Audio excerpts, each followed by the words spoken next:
Jadi jadi kalau kita ngomongin tadi masalah kenaikan income gitu, Iya, iya. kok kayaknya orang kerja keras gila-gilaan tapi duitnya segitu-segitu aja. Iya, iya, Tapi iya, ada iya. orang yang nggak kerjanya kok nyantai banget tapi duitnya Nambah nambah terus, terus gitu iya, ya. iya. Jadi believe it or not, mindset dan beliefs kita itu affecting our real lives. Jadi dalam artian kalau kita punya pandangan nih misalnya seperti uang itu akar kejahatan, Iya, iya, iya. atau ngapain sih gue kerja keras-keras nanti pada akhirnya juga bakalan mati mah nggak bawa duit juga. Iya, So iya. what for, kayak harus kerja keras-keras Betul, gitu. betul, betul. Jadi apa yang kita tanamkan pada diri kita sendiri itu pasti akan attract di kehidupan yang sebenarnya.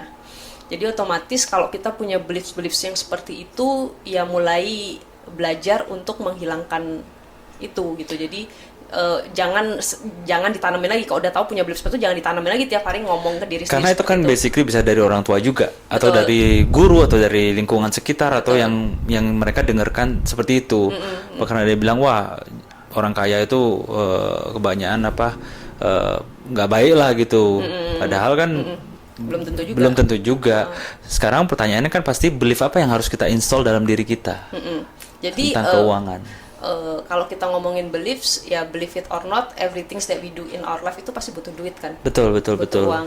Jadi sebenarnya Indian uang itu sebenarnya cuma tools. Nggak bisa Tools, kita bilang ya. uang itu positif atau uang itu negatif. Kalau memang kamu tuh orang tipe yang egois, mau kamu nggak punya duit, mau punya duit, ya tetap aja egois gitu. Betul, betul, Jadi betul. at the end of the day, money itu instrumen yang neutral, jadi nggak ada ininya. Jadi itu yang pertama harus kita tanamkan ke diri kita sendiri sih. Jadi acuannya bukan menjadi aku harus dapat duit terus nanti kalau udah aku kaya aku akan ngapa-ngapain, nggak juga. Jadi emang lebih ke pengembangan diri kita sendiri sih. Betul, betul, betul. Jadi money itu come second, it's just a tool. Ya. Tapi apa yang kita tanamkan ke diri kita sendiri, bagaimana kita bertingkah laku, bagaimana kita berpikir, itu juga penting. And then when the money comes, ya kita akan behave seperti seperti itu, itu. gitu.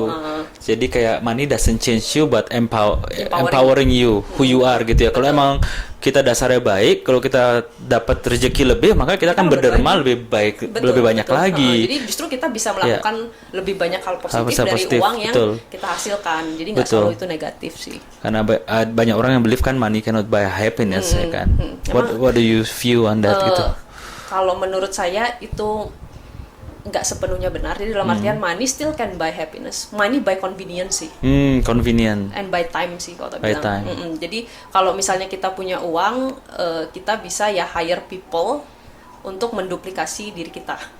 Jadi kayak instead of kita doing things semuanya mengerjakan sendiri. Jadi contoh misalnya kita sibuk banget nih, kita bisa hire kayak misalnya driver. Jadi di jalan kita bisa lebih produktif. Itu kan perlu money kan. Iya, betul, Jadi kita betul. hire drivernya itu buat misalnya di jalan macet tapi kita tetap produktif bisa kerja gitu. Terus misalnya let's say contoh kalau kita punya ART gitu, daripada kita harus bersihin rumah sendiri, ada yang membantu kita gitu kan, itu needs money juga gitu. Jadi it buys convenience and it buys time sih menurut saya. Ya, dan Not necessarily time yang happiness. paling valuable ya, karena sekali kita pakai time itu bukan nggak bisa kembali lagi gitu. Karena langkah baiknya kalau hal-hal yang kurang kita suka kerjain, yang kayak ya cuci piring gitu ya bisa orang lain yang ngerjain. Ya, didelegasikan ya sudah. Ya, terus kita bisa fokus untuk ngembangin bisnis atau apapun yang kita suka. Itu oke, very nice. Jadi yang harus pertama harus ditanamkan itu beliefnya seperti itu. Oke, untuk dari sisi mindsetnya, apalagi tentang keuangan yang harusnya untuk kita agar bisa manage uang dengan baik itu apa? Oke. Jadi kalau kita ngomongin mindset itu otomatis kita harus belajar banyak membaca, mendengarkan ya. Jadi dari orang, karena ilmu personal finance itu sebenarnya lebih banyak personalnya daripada finance-nya.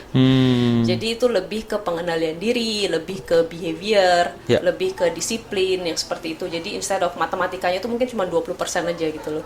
Jadi nggak perlu kalian itu harus jago banget matematika baru bisa sih ngurusin keuangan finance, gitu. No. Jadi it's more about being discipline, it's more being about ya lebih ke personalnya gitu. Jadi kalau kita misalnya membaca sesuatu yang mengajarkan kita ilmu personal finance, doesn't mean jawabannya itu cuma satu itu aja gitu. Jadi contoh nih, kalau kita perhatiin beberapa tahun belakangan ini saham lagi hype banget.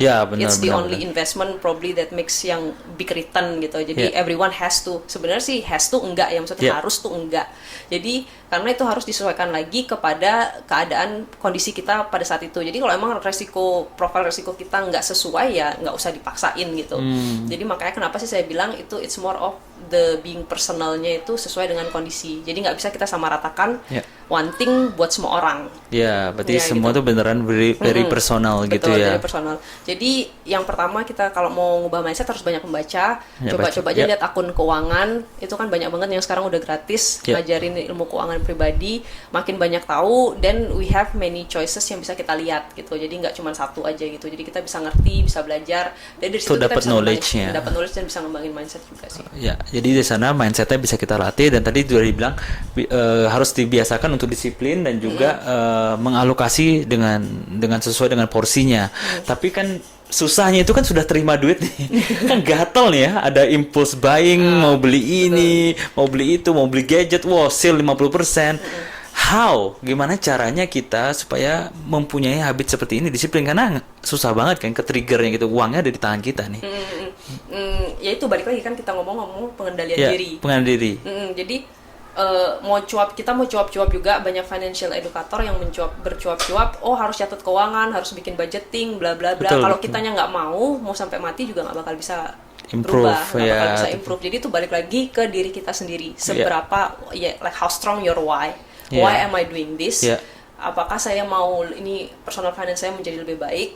Why gitu. Jadi biasanya sih orang yang kayak sudah kecemplung, kayak sudah bingung gitu harus ngapain, baru kayak why-nya tuh jadi lebih pingin belajar itu lebih banyak daripada orang yang mungkin masih ya nyantai lah, masih ada duit apa gini-gini, ya disuruh nyatet keuangan juga mereka juga nggak bakal terlalu gimana banget gitu.